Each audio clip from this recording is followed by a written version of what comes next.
Cuando llegaba a casa, mi padre me tenía preparada la merienda.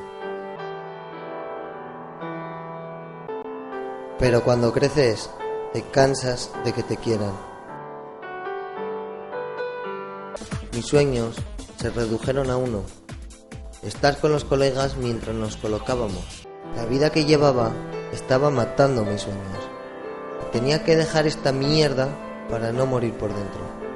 Y volvieron los sueños, diferentes, más maduros.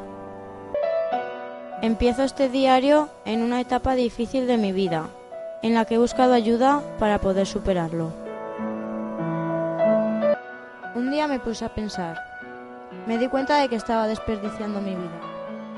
No podía seguir aislada. Tenía que beber.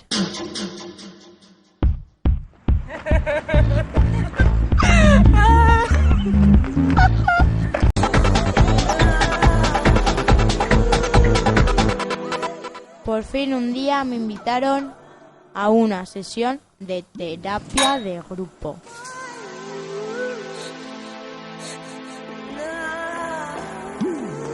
Bienvenida, Natalia. Bienvenida, Natalia. Bienvenida.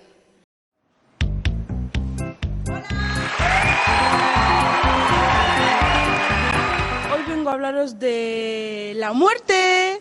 Bueno, en realidad de mi abuelo. Para ser exactos, de mi abuelo y el tabaco. Él comentó que empezaba a saborear las comidas, que respiraba mejor, la presión en el pecho había disminuido. Y me decía: parece que me hayan desinflado el globo que llevaba dentro. ¿Y sabes qué? El pan sabía pan.